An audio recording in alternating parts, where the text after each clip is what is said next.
हाँ जी कर दो। Yes, you can continue, ma'am. Good afternoon students. बेटा आज हम ये चैप्टर कर रहे हैं 16 वन के मार्ग में। कविता है, ये सवैये हैं, ये हैं तुलसीदास द्वारा रचित।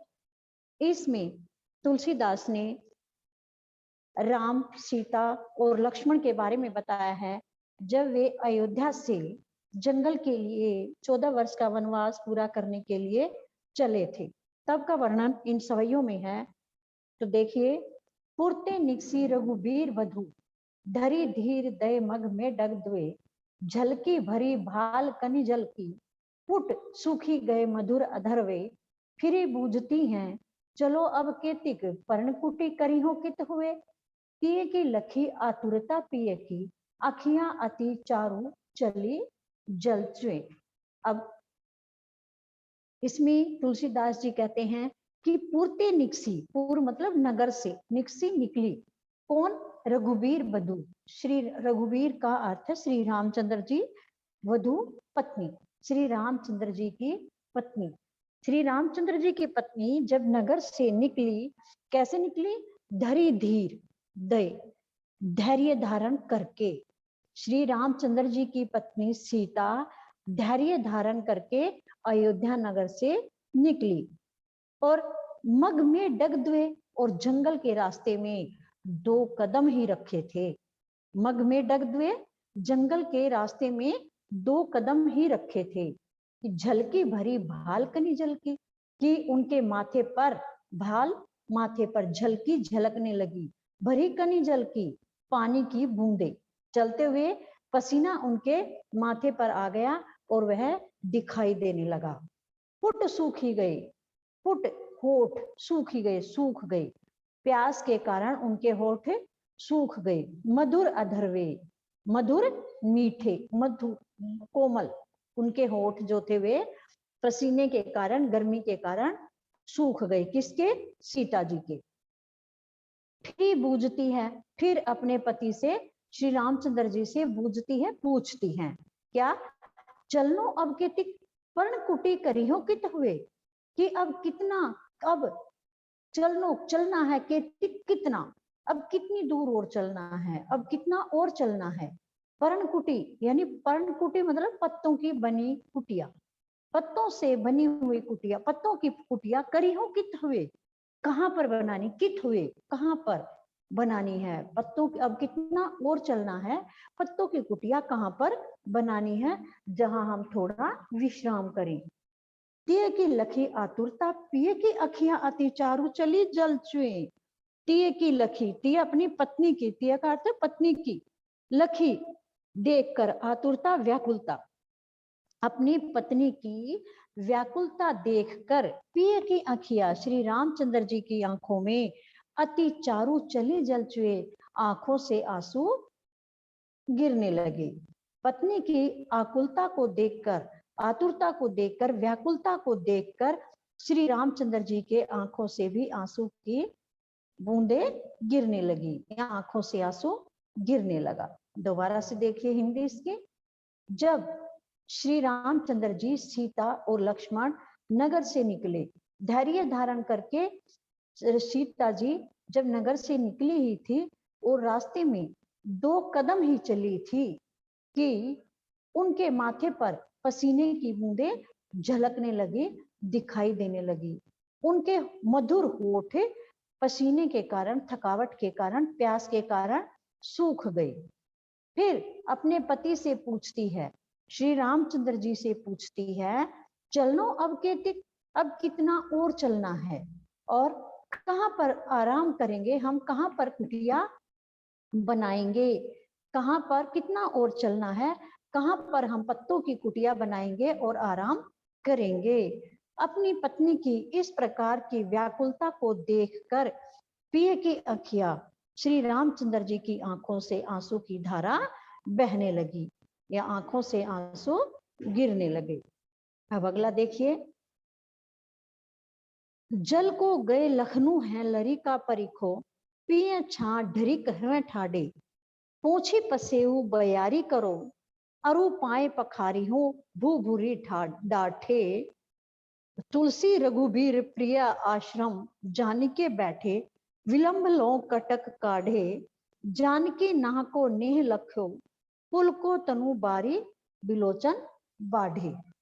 अब सीता लक्ष्मण को कहती है, क्या सीता रामचंद्र जी को कहती है कि लक्ष्मण जल लेने को गए हैं और वो लरिका परीखो, लड़के हैं, बच्चे हैं, अभी तो लक्ष्मण बच्चे हैं, वे पानी लेने गए हैं, परीखो उनको थोड़ा सा समय लग सकता है, लक्ष्मण को थोड़ा सा समय लग सकता है, तो पिय हे पति छा घरिक हवे ठाडे, घरिक घड़ी समय के लिए छाह में खड़े हो जाओ।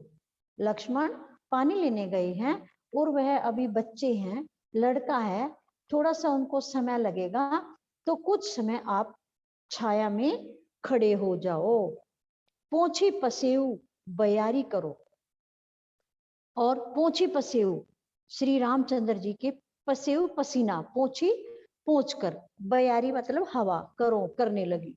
सीता श्री रामचंद्र जी का पसीना पोंछ कर उनको हवा करने लगी। अरु पाए पखारी हो भूभूरी ठाडे, और क्या कहती हैं कि आपके भूभूरी ठाडे, भूभूरी गरम रेत में जो आपके पैर हो गए हैं, गरम हो गए हैं, गरम रेत में गरम पैरों को मैं पखारी हो धो देती हूँ। मैं आपके जो गरम रेत में पैर गरम हो गए हैं उनको मैं धो देती हूँ। तुलसी रघुबीर प्रियाश्रम जानिके बैठे विलंब लो कंटक काढ़े। अब तुलसीदास जी कहते हैं कि रघुबीर मतलब श्री रामचंद्र जी प्रिया के श्रम थकावट को जान करके कुछ देर बैठ जाते हैं और विलंब लो कंटक काढ़े, और बिना विलंब किए उनके पैरों से कांटे काटने लग जाते हैं। जानकी नाह को नीह लख्यो, और जानकी को इस प्रकार से देख करके, इस प्रकार से परेशान देख करके, पुल को तनु उनका शरीर पुलकित हो जाता है, बाहरी विलोचन बाढ़े, और फिर उनके आंखों से आंसू की धारा बहने लगती है, क्योंकि वह सीता का दुख नहीं देख पाते हैं। दोबारा से इसकी हिंदी देखिए, इस सेकंड सवैये की, कि लक्ष्मण, सीता जी कहती है श्री रामचंद्र जी को कि लक्ष्मण पानी लेने गए हैं, वह अभी बच्चे हैं, छोटे हैं, उनके आने में अभी समय लगेगा, तो आप कुछ समय के लिए छाया में खड़े हो जाओ। और श्री रामचंद्र जी का पसीना पोंछकर उनको हवा करती है और कहती है कि तेज धूप के कारण जो रेत है वह बहुत गर्म हो गया है, उस कारण आपके पैर भी बहुत गर्म हो गए हैं, तो मैं आपके पैरों को धो देती हूँ। तुलसीदास जी कहते हैं कि श्री रामचंद्र जी अपनी प्रिया की थकान को जान करके उनको बिठाकर बिना विलंब किए उनके पैरों के कांटे काटने लग जाते हैं, क्योंकि वे कैसे थे, बिना चप्पलों के नंगे पैर जा रहे थे। जानकी नाह को ले नेह लख्यो, श्री रामचंद्र जी जानकी को देखकर, श्री जानकी कौन थी, सीता, सीता को देखकर उनका शरीर पुलकित हो गया और आंखों से आंसू बहने लगी।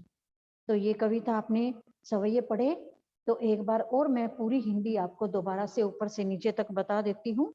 तो दोबारा से हिंदी फिर सुन लीजिए कि वन के मार्ग में जाते हुए राम, लक्ष्मण और सीता का कैसा वर्णन यहाँ किया गया है इन सवैयों में, कि राम, सीता और लक्ष्मण वन को चले, तो सीता नगर से निकली ही थी, श्री रामचंद्र जी की पत्नी धैर्य धारण करके रास्ते में 2 कदम ही चली थी कि उनके मस्तक पर पसीने की बूंदें झलकने लगी और उनके मधुर ओठ जो थे वे सूख गए।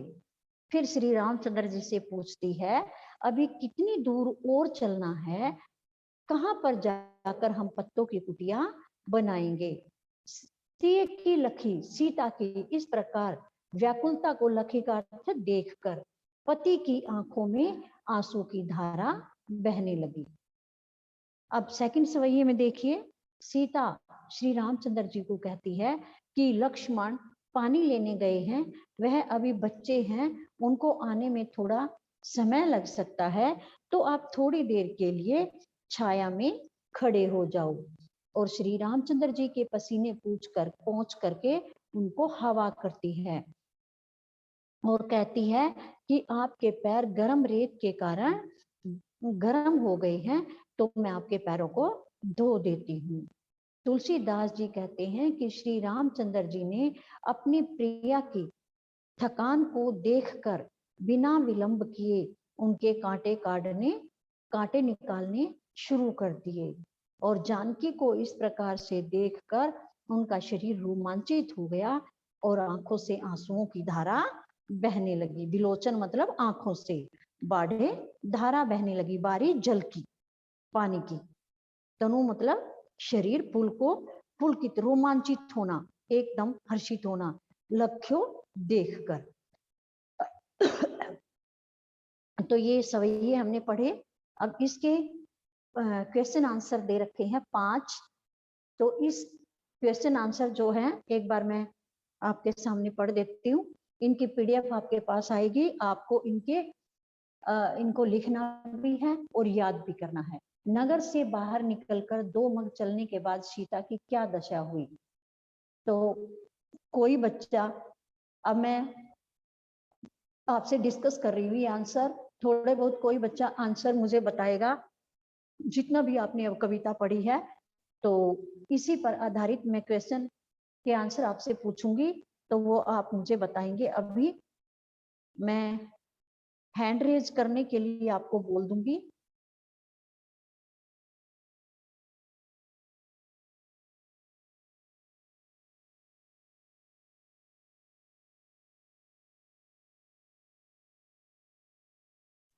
हेलो, हाँ जी मैम, बच्चों को अनम्यूट करना, बच्चों एक से मिनट, डिस्कस करना एक मुझे, मिनट मैम।